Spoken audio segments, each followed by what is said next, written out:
Bonjour à toutes et à tous, bienvenue pour les premières actus en mode été. On est à la salle des fêtes de Grisbar pour l'Assemblée générale du réseau d'animation intercommunale. On est avec le coordinateur jeunesse Gilles Bertrand, il va nous parler du programme de l'été 2020. Alors déjà, Gilles, comparé aux années précédentes, là il va y avoir de nombreux changements, n'est-ce pas ? Et effectivement, Lucas, il y aura du changement. D'ailleurs, du changement, il y en a à chaque période. Je sais que les équipes essayent d'innover. Elles trouvent à chaque fois de nouvelles idées. Et par exemple, pour ces vacances, vous avez peut-être vu sur le territoire, il y a les panneaux rouges du réseau qui sont apparus. Et vous allez pouvoir trouver cette année des QR codes sur les panneaux. Et vous allez découvrir le programme. Parce qu'on n'a pas, bien sûr, pu vous le distribuer vu les conditions actuelles sanitaires. Donc voilà, ou alors aller sur le site du réseau. Voilà un peu la nouveauté de l'été. Et bon, avec le Covid, du coup, c'était pas évident. En termes de préparation, comment vous avez fait ? Est-ce qu'il y a eu des visioconférences, des réunions pendant le confinement ? Alors je sais que les collègues, je les salue, ils sont sur le pont depuis une semaine, on a eu les protocoles très tard la semaine dernière, donc ça fait une semaine qu'ils organisent, qu'ils envoient des mails, qu'ils se téléphonent, qu'ils cherchent des animateurs, je pense qu'ils ont fait un super travail. Et par rapport à la visio, effectivement, il y avait une autre équipe derrière, c'est l'équipe qu'on va voir tout à l'heure lors de l'Assemblée Générale, c'est l'équipe des membres du bureau, des membres du conseil d'administration, on s'est vu par visio, parce que eux ce sont les travailleurs de l'ombre, ceux qui s'occupent des finances, ceux qui s'occupent de trouver des partenaires. Alors il y en a eu avec le département des visios, avec la communauté d'agglomération d'Haguenau, avec la communauté de communes de Niederbronn, avec Pamina, voilà, donc tous les projets ont continué par visio. Mais c'est vrai qu'on n'a pas pu se voir pendant cette période-là, donc on a essayé de faire tourner. Donc un grand bravo à ces personnalités, enfin ces élus qui s'engagent bénévolement et qui s'engagent tout au long de l'année avec nous au réseau. Donc beaucoup de réunions pour préparer des activités qui seront du coup en nombre moindre, mais pour celles qui sont mises en place, je suppose qu'elles seront encadrées et qu'elles seront conformes avec les mesures pour lutter contre le Covid.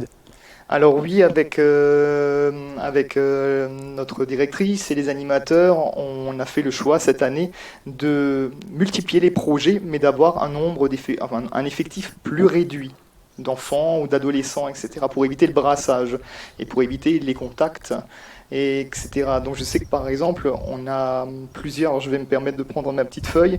Pour les enfants, on a Niederbronn-les-Bains qui est ouvert et quasiment toutes les vacances, Reichshofen qui est ouvert, Dambach qui est ouvert cette année, Gundert, Gumbrecht, Zinswiller, Merzwiller, le Val-de-Moder, Engwiller.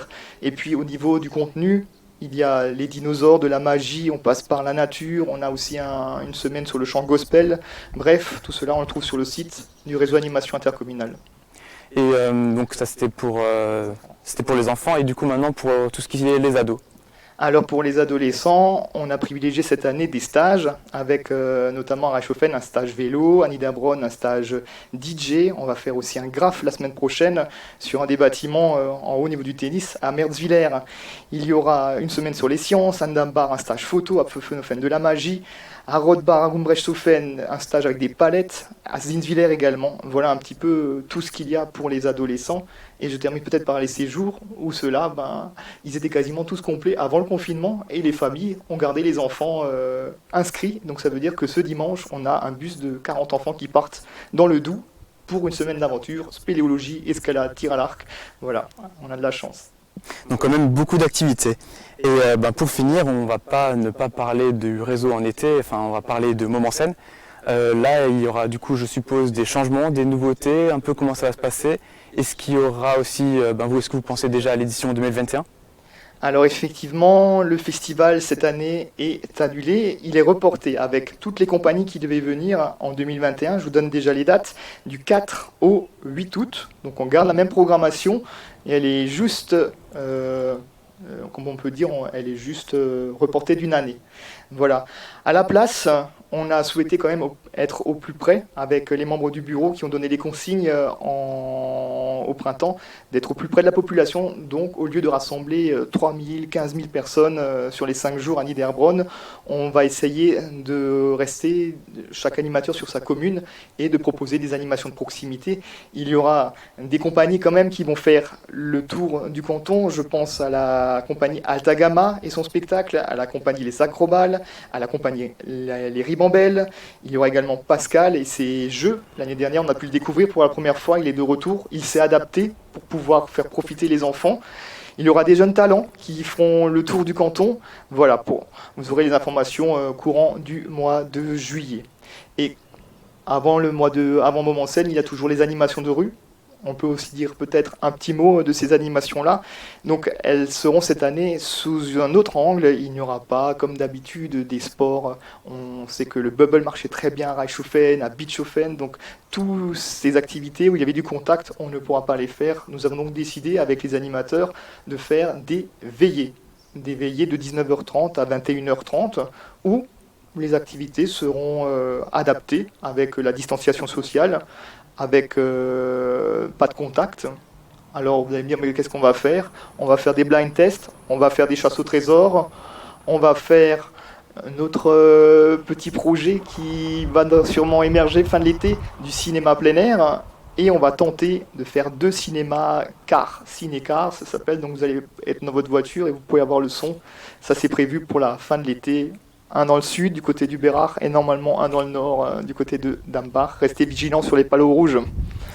Super, du coup un bon petit programme qui sera du coup communiqué aussi sur le site internet et sur les réseaux sociaux du réseau d'animation intercommunale. Merci beaucoup Gilles d'avoir pris du temps pour répondre à nos questions. L'un en est à son 2e mandat de maire et l'autre commence sa carrière politique. On continue notre tour d'horizon de la communauté de communes à la rencontre des maires. Cette semaine, on rencontre Estelle Duchmann et Joël Herzog, maires respectivement de Gumbrechtshofen et de Dambach. Quant à nous, on se retrouve vendredi prochain. Portez-vous bien.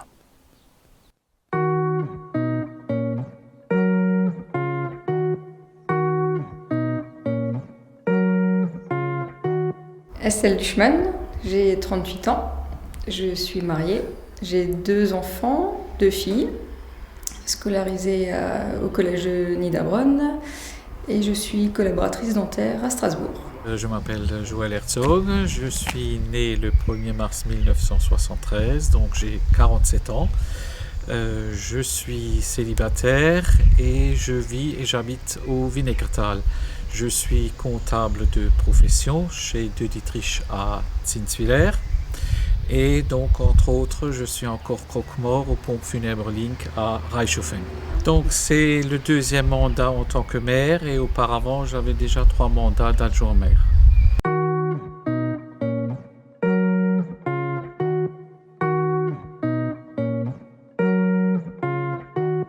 C'est continuer le travail que j'ai commencé avec mon équipe.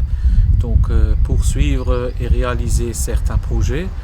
Donc, c'est-à-dire développer encore le bien-être de nos citoyens. Alors, j'ai été élue conseillère en 2014 et ce qui m'a permis en fait de voir les rouages et tout, le financier et le côté aide à la personne, aux associations, l'école, tout ce genre de choses. Et en fait, c'est surtout l'entourage, la discussion avec les citoyens et pas mal d'encouragement de personnes qui m'a fait me lancer dans la campagne municipale.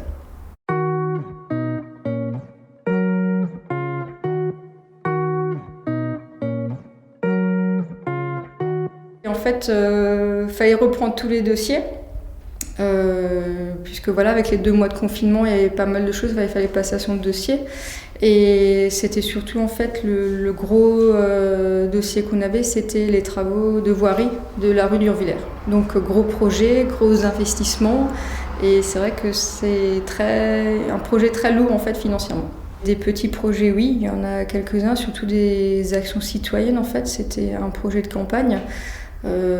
Poursuivre en fait notre lien aussi associatif avec l'école aussi également, et on a peut-être un petit projet périscolaire, mais tout ça c'est toujours en discussion, hein. C'est pour l'évolution du village. Voilà, ce genre de petites choses. Le conseil municipal des jeunes aussi que je veux redynamiser. Donc à travers en fait les collégiens. Voilà, c'est créer en fait aussi ce lien jeunesse et ancien en fait que je prônais aussi pendant la campagne pour redynamiser, redonner en fait envie de rester, de venir à Gumbrechtshofen. Comme vous avez pu le découvrir au niveau de notre tract, donc c'est tout ce qui est sécurisation par rapport à tout ce qui est route et rue. Et donc un projet phare qu'on souhaiterait faire, c'est la construction d'une salle au niveau du Mille Club, création d'un périscolaire grâce à l'aide de la Comcom, mettre aussi en évidence notre cachet touristique, c'est-à-dire les casemates, tout ce qui est château, etc.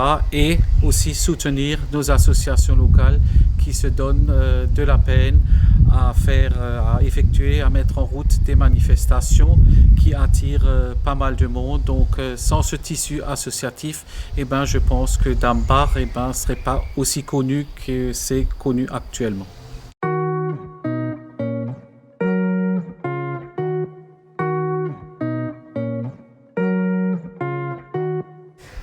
Dans 6 ans, j'espère qu'on aura ce nouveau bâtiment, effectivement, que nos entrées de village seront sécurisées, que les gens voudront venir à Dambar et aimeront y rester, forcément. Je vois Goumra-Chauffaine dans quelques années plus dynamique. C'était aussi un grand projet, en fait, c'est de redynamiser le Goumra-Chauffaine, voire peut-être relancer avec des commerces, puisque nous avons actuellement qu'un restaurant. Il y a beaucoup de petits artisans, effectivement, qu'il faut aussi faire connaître à Goumra-Chauffaine. Et donner en fait envie de venir aux familles aussi.